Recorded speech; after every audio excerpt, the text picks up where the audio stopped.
அனைவருக்கும் வணக்கம். மேசராசிக்காரர்களுக்கு குரு பகவான் மிக வலுவாக சுகஸ்தானம் ஆகிய 4 உச்சம் பலம் பெறுகிறாருங்க. குரு உச்ச பலம் பெறும் இந்த நேரம் என்பது ராசியின் அதிபதியான செவ்வாய்க்கு நட்பு கிரகமாக இருக்கக்கூடிய குரு பகவான் உச்ச பலம் பெறுவதால் நினைப்பதை விட பல நன்மை நிறைந்த வாய்ப்புகள் இந்த தருணத்தில் உங்களை தேடி வருகிறது. 7.5 சனி காலகட்டத்தில் சனி மிக வலுவாக விரய சனியாக அமர்ந்திருக்கக்கூடிய வேளையில் அவருக்கு நேர் எதிராக குரு பகவான் நிறைந்த நன்மையை அள்ளி கொடுக்கும் சுகஸ்தானத்திற்குள் வந்திருப்பது உறுதியாகவே பல சிரமங்கள் குறைவதோடு குரு உச்சத்தின் காரணமாக உலகின் எந்த மூலையில் இருந்தாலும் சிறப்பான மாற்றங்களை சந்திக்கக்கூடிய சந்தர்ப்பம் நிச்சயமாக மேசராசிக்காரர்களுக்கு உண்டு.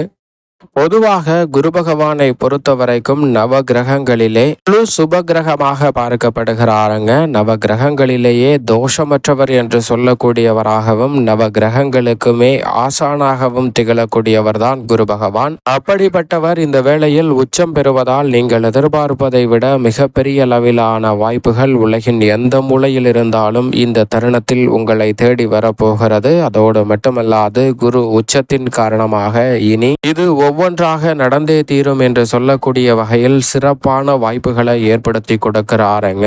குறிப்பாக குரு பகவான் நேர்கதியில் உச்சம் பெறும் இந்த வேலை என்பது நீங்கள் நினைப்பதை விட மிக சிறப்பான நல்ல வாய்ப்புகளும் சந்தர்ப்பங்களும் கைகூடி வரும் அற்புதமான தருணமாக அமைகிறது. பல்வேறு வகையான சிக்கல், சிரமம், நெருக்கடி என்று சொல்லக்கூடிய விஷயங்களுக்கு நல்ல தீர்வு கிடைக்கும். குரு பகவான் தனது உச்ச வீடான சந்திரனின் ஆட்சி வீட்டில் உச்ச பலம் பெற்றிருக்கும் இந்த வேலை என்பது இரட்டிப்பு நன்மையை கொடுக்க போகிறது. ஏனென்றால் மிக வலுவாக இந்த வேளையில் முக்கூட்டு கிரகங்கள் கடந்து செல்லக்கூடிய வேளையில் சுக்கிரன் மிக வலுவாக குருவுடன் இணைந்து சுக்கிர மங்கள யோகத்தையும் ஏற்படுத்தி கொடுக்க போகிறார். எனவே நீங்கள் எதிர்பார்ப்பதை விட பல நல்ல வாய்ப்புகளும் சந்தர்ப்பங்களும் இந்த தருணத்தில் சிறப்பாக கைகூட போகிறது. நவ கிரகங்களிலேயே மனித வாழ்க்கையை தலைகீழாக புரட்டி போடக்கூடிய அப்பரிவிதமான வளர்ச்சியை நேர்கதியில் கொடுக்கக்கூடிய ஒரு அற்புதமான கிரகமாக பார்க்கப்படுகிறாருங்க குரு பகவான். அது மட்டுமல்லாது எந்த ஒரு கிரகமும் குருவை பகை கிரகமாக பார்ப்பதில்லை. நவ கிரகங்களிலே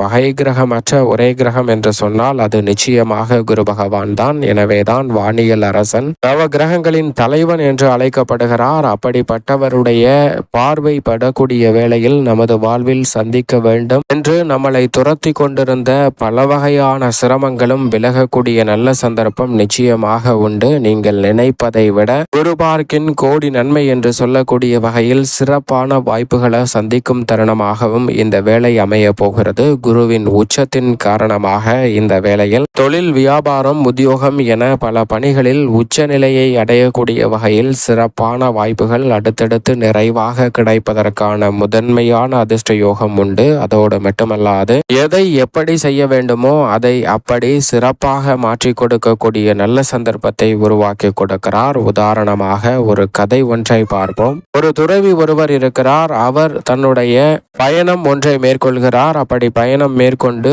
மீண்டும் திரும்பி கொண்டிருக்கக்கூடிய வேளையில் ஒரு ஆற்றை கடந்து செல்ல வேண்டிய ஒரு சூழல் ஏற்படுகிறது. அப்போது ஆற்றை கடந்து செல்லும் போது பல பயணிகள் அந்த படகில் வருகிறார்கள். அப்படி பல பயணிகள் வரக்கூடிய வேளையில் ஒரு நபர் அங்கு இருக்கக்கூடிய பெண்களை வம்பிழுக்கக்கூடிய வகையில் எள்ளி நகையாடுகிறார். அவரை பார்த்து இந்த துறவி ஒன்றுமே சொல்லவில்லை. மிகவும் அமைதியாக அந்த இடத்தை விட்டு அப்படியே கடந்து சென்று விடுகிறார். பிறகு தனது குருவை பார்த்து நடந்த நிகழ்வை அவரிடம் எடுத்து சொல்ல, அப்போது இந்த குரு அந்த துறவியிடம் சொல்கிறார், நீ செய்தது தவறு, அங்கு நடக்கக்கூடியது தவறு என்று தெரிந்தவுடன் உடனடியாக அதை தட்டி கேட்க வேண்டும் என்று சொல்கிறாருங்க.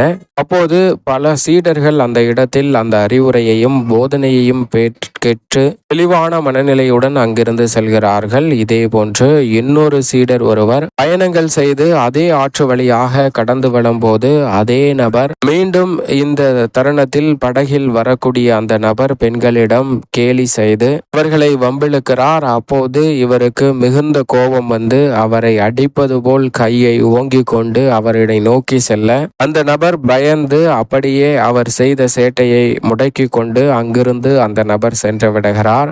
இந்த நிகழ்வை குருவிடம் வந்து இந்த சீடர் சொல்ல அந்த சீடரிடம் குரு சொல்கிறார், துறவியாக இருக்கக்கூடிய உனக்கு நிச்சயமாக கோபம் வரக்கூடாது, கோபத்தை குறைத்து கொள் என்று சொல்லி அறிவுரை சொல்கிறார். இதை கேட்டவுடன் அங்கிருந்த சீடர்கள் அனைவருமே, குருவே, முன்பு அதே நிகழ்வு ஒருவருக்கு நடந்தபோது அமைதியாக இரு என்று சொன்னீர்கள், ஆனால் இப்போது அதே நிகழ்வை தட்டி கேட்டதற்கு தட்டி கேட்க கூடாது, அமைதியாக கோபத்தை கொஞ்சம் குறைத்து கொள்ள வேண்டும் என்று சொல்கிறீர்களே, எனக்கு ஒன்றும் புரியவில்லை என்று அங்கிருந்த சீடர்கள் அவரிடம் கேட்க, அப்போது குரு சொல்கிறார், முன்பு அந்த நிகழ்வை சந்தித்த அந்த சீடன் மிகுந்த மென்மையான குணம் கொண்டவன், அதனால் அவனுக்கு கொஞ்சம் அநியாயத்தை தட்டி கேட்கக்கூடிய அளவிற்கு துணிவு வேண்டும் என்று சொன்னேன். இவன் ஏற்கனவே துணிச்சலுடன் பல விஷயங்களை மேற்கொள்ளக்கூடியவன். அப்படி இருக்கும்போது இன்னும் துணிச்சல் அதிகரித்தால் சில பிரச்சனைகளை அதிகரிப்பதற்கான சூழல் உருவாகிவிடும். அதனால்தான் இவனிடம்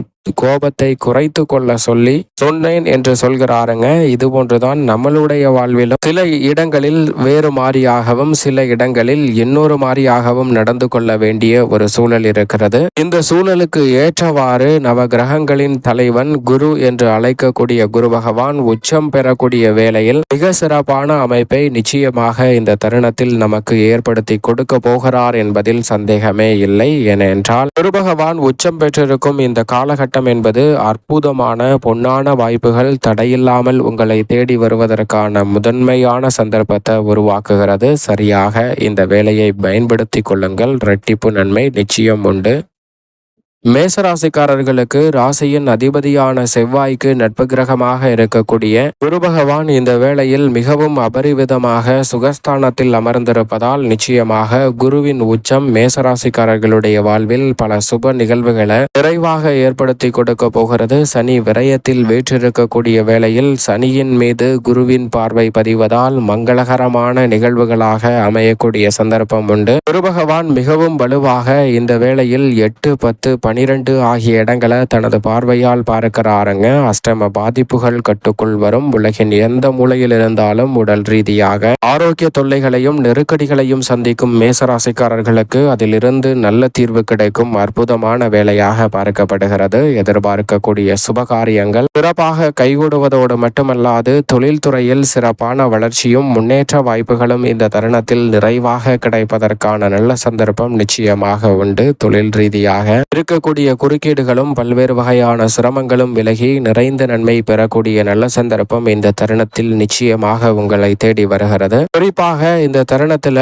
நேர்வழியில் நீங்கள் எதிர்பார்ப்பதை விட உலகின் எந்த மூலையில் இருந்தாலும் சிறப்பான நல்ல வாய்ப்புகள் நிச்சயமாக கைகூடும் தருணமாக அமைய போகிறது. புதிய முயற்சிகளில் எதிர்பார்ப்பதை விட இரட்டிப்பு நன்மை உங்களை தேடி வரும். வீண் விரயங்கள் அனைத்தும் கட்டுக்குள் வரும். எதிர்பார்க்கக்கூடிய மிக சிறப்பான வெற்றி வாய்ப்புகள் தடையில்லாமல் கிடைப்பதற்கான நல்ல சந்தர்ப்பம் உண்டு. பல வகையான நெருக்கடிகள் நீங்கி நீங்கள் எதிர்பார்க்கக்கூடிய மன நிம்மதி தரக்கூடிய பல நல்ல செய்தி நிச்சயமாக இந்த தருணத்தில் கிடைக்க போகிறது. உத்தியோகம், தொழில் ரீதியாக மிக சிறப்பான நல்ல வாய்ப்புகள் கைகூடுவதோடு எடுத்த காரியத்தில் மிக பெரிய அளவிலான வெற்றி வாய்ப்பு உறுதியாகவே இந்த தருணத்தில் கிடைக்க இருக்கிறது. பொது வாழ்வில் இருப்பவர்களுக்கு மதிப்பும் மரியாதையும் அதிகரிக்கும். அந்தஸ்து உயர்வதோடு மட்டுமல்லாது மிக பெரிய அளவிலான சிக்கல் என்று சொல்லக்கூடிய நிகழ்வுகளில் நல்ல ஒரு மாறுதல் நிறைவாக கிடைக்க போகிறது. மேலும் இந்த தருணத்தை சாதகமாக மாற்றிக்கொள்ள நிச்சயமாக உலகின் எந்த மூலையில் இருந்தாலும் மேசராசிக்காரர்கள் இந்த வேளையில் உறுதியாகவே வாரத்தில் வியாழக்கிழமை விரதமிருந்து அருகாமையில் உள்ள குரு பகவான் சன்னதி சென்று தொடர்ந்து 9 வாரம் தீபம் ஏற்றி வழிபாடு செய்யுங்கள். மிக பெரிய அளவில் அமோகமான நல்ல செய்தி இனி அடுத்தடுத்து நிறைவாக உங்களை தேடி நிச்சயம் வரும்.